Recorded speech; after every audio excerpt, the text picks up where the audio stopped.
முன்னணி இயக்குனர்கள் பலரும் காத்திருந்த நிலையில் விஜயின் 60வது படத்தை இயக்கும் வாய்ப்பை பெற்றிருக்கிறார் அழகிய தமிழ் மகன் படத்தின் இயக்குனர் பரதன். புலி படத்தைத் தொடர்ந்து அட்லி இயக்கத்தில் தனது 59வது படத்தில் விஜய் தற்போது நடித்துக் கொண்டிருக்கிறார்.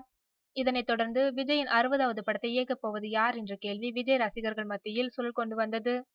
தற்போது விஜயின் 60வது படத்தை கைப்பற்றி ரசிகர்களின் ஆர்வத்திற்கு விடையளித்திருக்கிறார் அழகிய தமிழ் மகன் படத்தின் இயக்குனர் பரதன். விஜயின் 60வது படத்தை இயக்கப் போகும் இயக்குனர் இவர்தான் என்று ஏ.ஆர். முருகதாஸில் தொடங்கி பிரபுதேவா, ஹரி, மோகன் ராஜா, எஸ்.ஜே. சூர்யா போன்ற பலரின் பெயர்களும் அடிபட்டு கடைசியாக கார்த்திக் சுப்புராஜில் வந்து முடிந்தது. இறுதியாக அந்த வாய்ப்பு இளம் இயக்குனர்களில் ஒருவரான பரதனுக்கு கிடைத்திருக்கின்றது.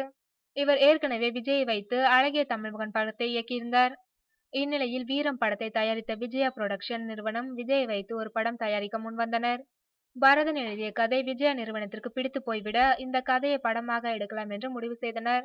படத்தை விஜயை வைத்து இயக்கலாம் என்று முடிவு செய்திருந்தனர் அந்த நிறுவனத்தினர். இறுதியில் தமிழ் சினிமாவின் கமர்ஷியல் இயக்குனர்களில் ஒருவரான ஹரி இயக்குவார் என்று கூறினர். வீரம் படத்தின் வெற்றிக்கு அந்த படத்தின் வசனங்களும் ஒரு பெரிய பங்கை ஆற்றியிருந்தன. இந்த வசனங்களை படத்தின் இயக்குனர் சிவாவுடன் இணைந்து பரதன் எழுதியிருந்தார்.